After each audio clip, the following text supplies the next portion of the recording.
In teaching Quran at the University of Notre Dame, I find that my students ask me how two different elements of the text can go together. The Quran often speaks of God as the merciful, the compassionate, Ar-Rahman Ar-Rahim. But it also describes God as a God who's destroyed entire peoples, who's wiped out entire peoples for their unbelief. How, my students ask, can these two things go together? How can God be merciful and compassionate, and yet also be a God of destruction? One verse which seems to encapsulate these two qualities of God in the Quran is found in chapter 7, verse 156. God says here, "I visit my punishment on whomever I wish, but my mercy embraces all things." قَالَ عَذَابِ أُصِيبُ بِهِ مَنْ أَشَاءُ وَرَحْمَتِي وَسِعَتْ كُلَّ شَيْءٍ. How do these two things go together for the Quran? Indeed, we might think the Quran is so insistent on both aspects of God, so insistent that God is merciful and that God is a God of punishment and destruction, that the author of the Quran must have seen a certain consistency or a way to reconcile these two different aspects of the divine personality. We might then discuss this today. Think about how God can be both the merciful, the compassionate, and, as the Quran says elsewhere, Dhu Intiqam, the possessor of revenge.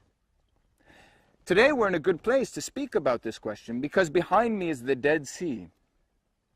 According to Jewish, Christian, and Islamic tradition alike, the Dead Sea is the site where the people of Lot, who for Muslims was a prophet, once lived. According to this tradition, this very place was once a verdant green valley. We might notice the story of Genesis, where Lot separated himself from Abraham and chose the better land. This was the better land. This was the green valley. Today, of course, the spot is lifeless. There's no life in the Dead Sea, and around it are the barren salt flats. Indeed, we might think that the connection of this place with the story of Lot might have come about when people noticed how lifeless it was and assumed that it must be here that God rained down fire and brimstone from the sky, destroying the people of Lot. Of course, we also know the story from the Bible that Lot's wife was turned into a pillar of salt, and the salt flats here, the salt which seeps up from the earth into the Dead Sea, might have convinced people that this is the place. Indeed, it's important to remember that the story of Lot is not only in the Quran, but of course was first in the Bible, which means that the story of God's destruction is known to the Bible as it is to the Quran. It's not only in the Quran where God is a God of punishment. Already in the story of Noah, in the book of Genesis, God chooses to wipe out the entire world in a flood. He doesn't choose to give that generation, that wicked generation of Noah, another chance. It was time for justice. So too in the book of Genesis, again in chapter 18, when God notices the wickedness of the people of Lot. Even though the Bible tells us, like the Quran, that Abraham debated with God, imploring God not to destroy the city of Lot, God nevertheless destroyed that city.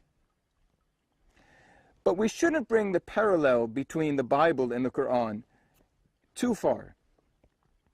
Indeed, the stories that we know from the Bible appear differently in the Quran. If we take the figure of Lot and two other biblical figures who appear in the Quran, the figures of Moses and Noah, we see that the Quran often fits these figures into a series of punishment stories. That is, the distinguishing characteristics of each of these characters are brought into one consistent portrayal of what a prophet does. For the Quran, a prophet sends a message to its people, which is always a warning that God would destroy them if they don't acknowledge the messenger and believe in God. Inevitably in these stories, the people refuse to believe in the prophet, and they are punished by God. For this reason, scholars often refer to these stories as punishment stories. And these punishment stories are one of the central aspects of the Quranic text. They have four elements. Element number one, God sends a prophet. Element 2, the prophet preaches to his people. Element 3, the people respond, resisting the prophet's call for belief. And element 4, God, in response to the people's disbelief, destroys that people. Why don't we look a little bit closer at the way the punishment stories in chapter 7 of the Quran appear? There are other passages as well where these punishment stories appear, such as chapters 11 and 26 of the Quran. But chapter 7 is interesting for the way in which they appear in one quick succession. We have 6 different stories here that appear in chapter 7, all of which follow the same scenario. First, we have the story of Noah. Then we have stories of 2 characters not known to us from the Bible. First Hud, and then Saleh. Then we have the story of Lot. Then we have the story of a 3rd character not known to us from the Bible, who has the name Shu'aib, who's sent to Midian. And finally, we have the story of Moses. These stories unfold with a remarkable consistency, one after another. Even the same sort of language is used for them. We might see, for example, beginning in verse 59 of chapter 7. God sends Noah. Certainly we sent Noah to his people. That's element 1 of the punishment stories, the sending of the prophet. Verse 65, the sending of Hud, and to the people of Ad, Hud, their brother, and so on and so forth. We could trace this also for the sending of Saleh, the sending of Lot, the sending of Shu'aib, and the sending of Moses. Element 2, we see the prophet preach to his people. Verse 59, Noah says, O my people, worship Allah. You have no other God besides him. And then notice verse 65. The next prophet, the prophet to Ad, the prophet named Hud, says, O my people, worship Allah. You have no other God beside him. The same words. Now there's no question of identifying exactly when the first prophet was preaching, or exactly when the next prophet was preaching, or exactly where they were preaching. There's certainly no question of what language they were preaching in. The Quran's point is they said the same thing in the same words to their peoples. And, as we turn to element 3, that their peoples had the same response. We read, for example, that Noah's people responds, verse 60, Indeed, we see you in manifest error. They refuse to believe in him. And we see that Hud's people respond in the same way. Verse 66, Indeed, we see you to be in folly, and indeed we consider you to be a liar. Element 4, then, is God's response to their disbelief, which is the report of the destruction of these peoples. In verse 64, we hear of the destruction of the people of Noah. We delivered him and those who were with him in the ark, and we drowned those who denied our signs. Verse 72, we read of the destruction of the people of Hud, known as Ad, the people in Ad, or the people of Ad, rather. We delivered him and those who were with him by a mercy from us, and we rooted out those who denied our signs and were not faithful. We might skip ahead just to notice that the Quran also speaks of the destruction of the people of Lot. Verse 84, Then we poured down upon them a rain of stones. So observe how was the fate of the guilty. Of course, that scene, the rain of stones, should take place somewhere here, should have taken place somewhere in this very place where I'm standing today. Now, when noticing these stories, we might perceive in particular the consistency between the different stories. They're not perfectly consistent. Some traits of the biblical story are retained. Noah's people are destroyed in a flood. The Quran wouldn't have them destroyed by fire, presumably because the biblical story of the flood and the ark was already well known to its own audience. The people of Lot are destroyed in fire and brimstone. They couldn't be destroyed in a flood or with wind or in some other way, presumably because the story of Lot's people being destroyed by fire and brimstone was already well known to its audience. But why does the Quran have this interest? The Quran could have told different sorts of stories. Why does it tell this sort of story? Why does it tell these punishment stories? And why time and again, the same story with a different prophet, a different people, but always the people are destroyed? The answer must be that the Quran has an interest in its own audience. We might say the Quran has an interest in asking the question known to us from the classical tradition in the Latin phrase, ubi sunt? Where are those? The full phrase is, ubi sunt qui ante nos fuerunt? Where are those who were once before us? Where have they gone? This question is meant to provoke a response about humanity's own mortality, that we too will once be gone. That's the question that concerns the Quran. The question is not history. The question doesn't mean to build a grand historical scenario, telling us how one people passed from the next, how history developed, how peoples interacted over time. That's not the Quran's interest. The Quran's interest is posing this question of ubi sunt in order for its own audience to make a better decision than that of earlier peoples. In this respect, we might even compare the Quran to a teacher. Maybe I flatter myself in thinking we should do so.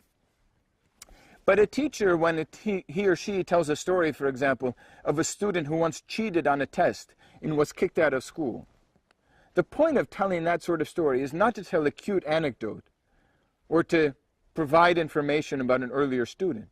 The point of that sort of story is for the teacher to warn his own students at that very moment to make a better decision, not to cheat.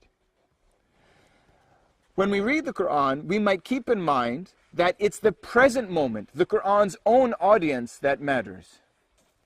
And we might think of this when we're looking at the way that the Quran focuses particularly on the story of Lot.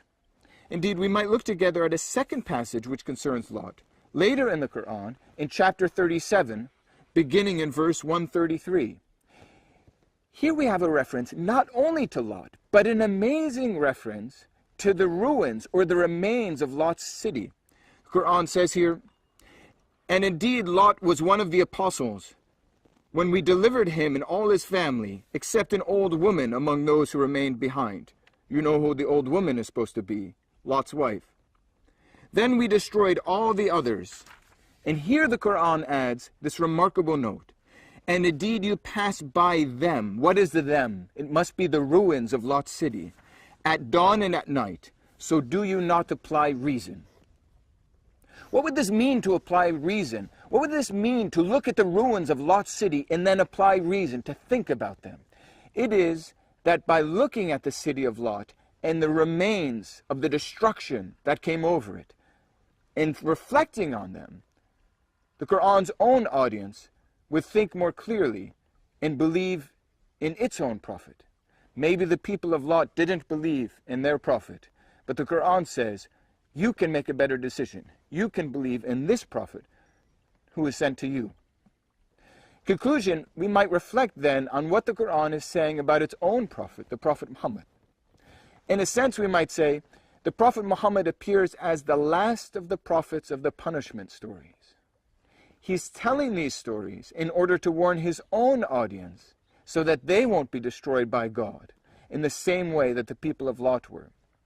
This is why the Quran, I think, regularly refers to Muhammad not only as a prophet, but also as a warner, in Arabic, Nadir. 44 times the Quran uses this description of the prophet, that he's a warner, to warn his people. But how does this help us solve the riddle that we began with? How does this help us understand how God can be Ar-Rahman Ar-Rahim, the merciful, the compassionate, but also the God of the punishment stories? Well, the answer, I think, is this. By telling these stories, the point of the Quran is not to describe a God who is vengeful or merciless. The point of the Quran is to have its own audience use its reason, reflect, believe, repent, and be saved. That is, the stories of the punishment stories are meant to save the audience of the Quran. And God is acting not with vengefulness, but by delivering this message meant for the welfare of the Quran's audience, God is acting with mercy.